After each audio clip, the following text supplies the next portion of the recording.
lopussa se tuplaroppi, mä haluan vetää sen. Saa nähdä miten äijän käy.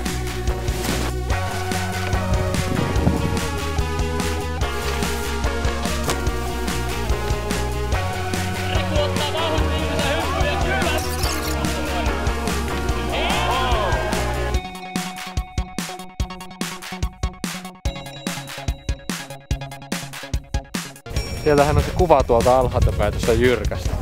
Jännittää en perkeleesti. Tuomareille terveisiä.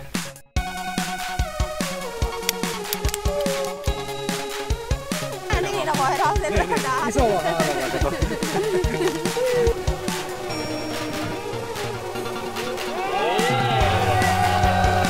Matti Räty valmistautuu huippusuoritukseen. Erittäin pelottava alamäkirinne odottaa miestä, joka ei ole todellakaan minkään sortin freerideri. Hänin tuskin pysyy suksillaan pystyssä. Katsotaan, kuinka miehen käy tässä hengenvaarallisissa suorituksissa. No hyvältä tuntuu, hyvä mäeskipe on sinne väsännyt.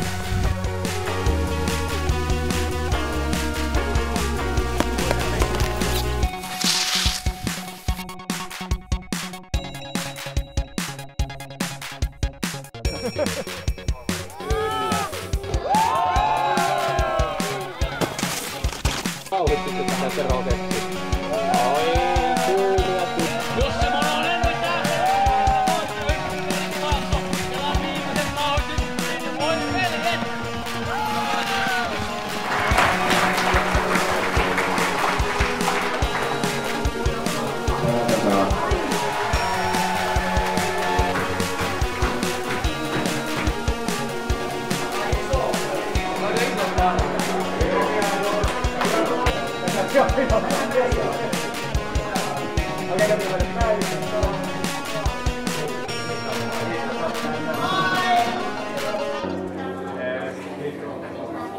Kunnolla kiinni siitä!